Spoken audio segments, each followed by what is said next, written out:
नमस्कार मित्रों, मेरा नाम है आदित्य। आप देख रहे हैं एडवोकेट आदित्य यूट्यूब चैनल।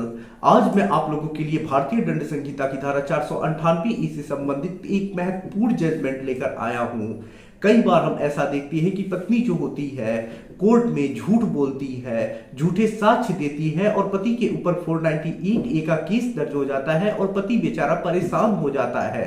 तो ऐसे में अगर आपकी भी पत्नी ने झूठे साक्ष्य दे करके, झूठे बात बोल करके आपके विरुद्ध केस दर्ज करा दिया है, तो अब आपको घबराने की आवश्यकता नहीं है, क्योंकि आज मैं आप लोगों के लिए जो जजमेंट लाया हूं, इस मामले में भी पत्नी ने झूठे साक्ष्य दे करके, झूठ बोल करके पति के विरुद्ध केस दर्ज कराया और जो पति था पत्नी के साक्ष्य को ही चैलेंज करता है और सच को गलत साबित कर देता है और इसी आधार पे 498 ए का झूठा मामला क्वैश हो जाता है।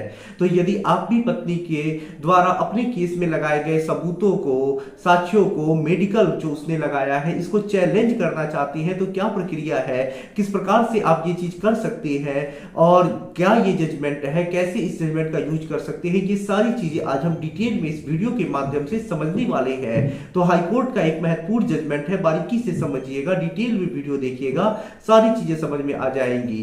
तो चलिए वीडियो को शुरू करते हैं। वीडियो में आगे बढ़ने से पहले मैं आपसे कुछ महत्वपूर्ण बिंदुओं पे चर्चा कर लेना चाहता हूं। पहली चीज तो ये कि मेरी एक किताब पब्लिश हुई है जिसका नाम है legal guide for husband in matrimonial cases.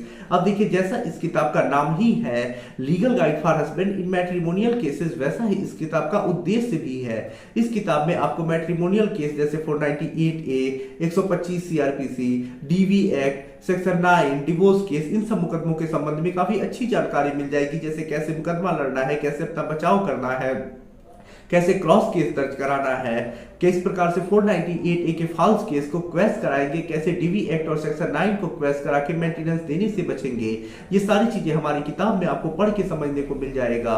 तो यदि आप इस किताब को अध्ययन करना चाहते हैं तो किताब को बाई कर सकते हैं। किताब का जो मूल्य है वो 600 रुपए है, जिसमें 100 रुपए कोरियर चार्ज है। अगली जो महत्वपूर्ण बात है वो ये है कि देखिए, हाईकोर्ट और सुप्रीम कोर्ट के जो जजमेंट्स होते हैं वो काफी ज्यादा इंपॉर्टेंट होते हैं। यदि किसी एक जजमेंट में किसी पति को फायदा मिला है और आपका भी मैटर सेम है, तो आप अपने केस में उस जजमेंट को जिसमें पति को फायदा मिला है रूलिंग के तौर पे यूज करके अपने भी केस में फायदा ले सकते हैं। तो यदि आप हाई कोर्ट और सुप्रीम कोर्ट के लैंडमार्क और लेटेस्ट जजमेंट जिसमें 498 एक क्वेश हुआ हो, डिस्चार्ज हुआ हो पति, 125 सीआरपीसी या डीवी एक्ट खारिज हुआ हो, पति को मेंटेनेंस ना देना पड़ा हो, पति को डिवोर्स मिला हो, तो इस प्रकार के जजमेंट से अपडेट रहना चाहते हैं, अपने केस में यूज करके फायदा लेना चाहते हैं, तो ऐसे में आप हमारे ग्रुप से जुड़ सकते हैं। वहां आपको बहुत सारे मैट्रिमोनियल केस से संबंधित जजमेंट मिल जाएंगे। तो यदि आप ग्रुप से जुड़ना चाहते हैं तो ग्रुप से जुड़ने का जो चार्ज है वो 500 रुपए लाइफ टाइम के लिए है। एक बार पेमेंट करने के बाद दोबारा कभी कोई चार्ज आपको पे नहीं करना है।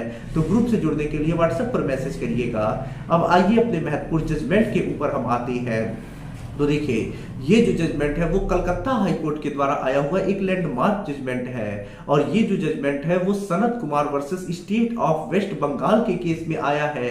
और ये जो मामला है 498 एक केस को इस आधार पे क्वेश किया गया है कि जो पति था उसने पत्नी ने जो बात बोली थी कि उसे मारा पीटा गया और उसने जो मेडिकल लगाया था उसे चैलेंज किया और गलत साबित किया, इस वजह से वो केस क्वेश हो गया।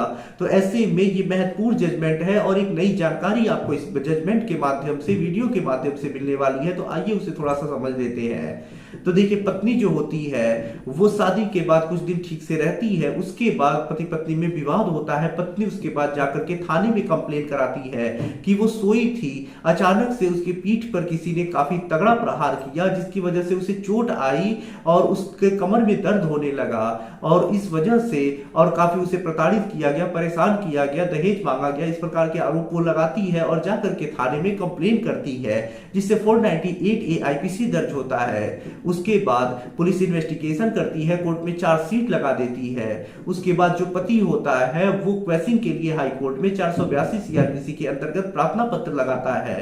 पति ये तर्क रखता है कि पत्नी ये कह रही है कि उसे कमर पर मारा गया जिससे उसे चोट आई और कमर का दर्द वो दिखा रही है, लेकिन जो पति है कुछ साक्ष्य लाता है, कुछ मेडिकल रिपोर्ट लाता है जिसमें यह प्रतीत होता है, ये दिखाया जाता है कि पत्नी के कमर में कुछ बीमारी है जिसकी वजह से उसे निरंतर दर्द होता रहता है। तो पत्नी की रीढ़ की हड्डी में बीमारी है जिसकी वजह से उसे दर्द होता है। तो जो दर्द हो रहा है वो बीमारी की वजह से हो रहा है, न कि चोट आने से दर्द हो रहा है। और पत्नी झूठ बोल रही है कि मारा गया जिस वजह से उसे दर्द हो रहा है। तो यहां पत्नी की बात ही गलत साबित हो रही है, मेडिकल ही गलत साबित हो रहा है। तो ऐसे में पत्नी झूठ बोल रही है, कहीं कोई मार पिटाई नहीं हुई है, किसी प्रकार का कोई विवाद नहीं हुआ है, पत्नी झूठ बोल रही है, झूठा केस दर्ज कराई है। वास्तव में जब कोर्ट देखता है तो यही पाता है कि पत्नी ये कह रही है कि कमर में मारने से दर्द हो रहा है, लेकिन जो पति साक्ष्य ला रहा है, मेडिकल रिपोर्ट लाया है, वो ये कह रहा है कि पत्नी के रीढ़ की हड्डी में प्रॉब्लम है जिसकी वजह से उसे कमर में दर्द होता है। तो ऐसे में पत्नी की बात गलत साबित हो रही है और इस प्रकार के मामले को चलाए जाना कानूनी प्रक्रिया का दुरुपयोग है और इस वजह से जो कोर्ट होता है पत्नी के द्वारा किए गए केस को क्वैश कर देता है। तो देखिए, अगर आपकी भी पत्नी ने झूठ बोला है, झूठा मेडिकल रिपोर्ट उसने अपने केस में लगा दिया है, तो किस प्रकार से आप चैलेंज करेंगे? तो आप की पत्नी जो मेडिकल रिपोर्ट बनवाई है वो किसी सरकारी अस्पताल से बनवाई होंगी, जो ब्लॉक पे हॉस्पिटल होता है सरकारी, वहीं से वो हॉस्पिटल बना होगा। जो मेडिकल ऑफिसर इंचार्ज होते हैं ब्लॉक पे, जिसे एमवाईसी बोला जाता है, वो या कोई सरकारी डॉक्टर ही बनाया होगा। तो ऐसे में अगर पत्नी झूठा मेडिकल बना ली है तो आप उस मेडिकल की एक कॉपी लेंगे और जिले पर जो सीएमओ बैठते हैं, चीफ मेडिकल ऑफिसर, उनके वहां कंप्लेन कर सकते हैं कि इस मेडिकल का जांच किया जाए, ये गलत मेडिकल बना है।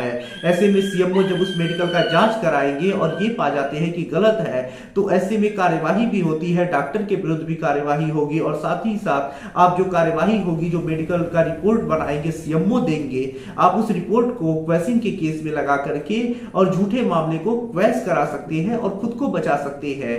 इस संबंध में या फिर किसी अन्य कानूनी समस्या से आप सब परेशान है और अब उससे आप फोन पे बात करके कानूनी समस्या का समाधान प्राप्त करना चाहते हैं, तो मेरा व्हाट्सएप नंबर स्क्रीन पे दिखाई दे रहा होगा, जिसपे मैसेज करके अपॉइंटमेंट बुक करा के आप मुझसे कॉल पे बात कर सकते हैं। वीडियो पसंद आया हो तो वीडियो को लाइक करें, अपने दोस्तों के साथ शेयर करें और यदि आप चैनल पे नए हैं तो चैनल को सब्सक्राइब करके बेल आइकन को दबाएं। मिलते हैं नए वीडियो के साथ अगले दिन, तब तक के लिए जय हिंद, जय भारत।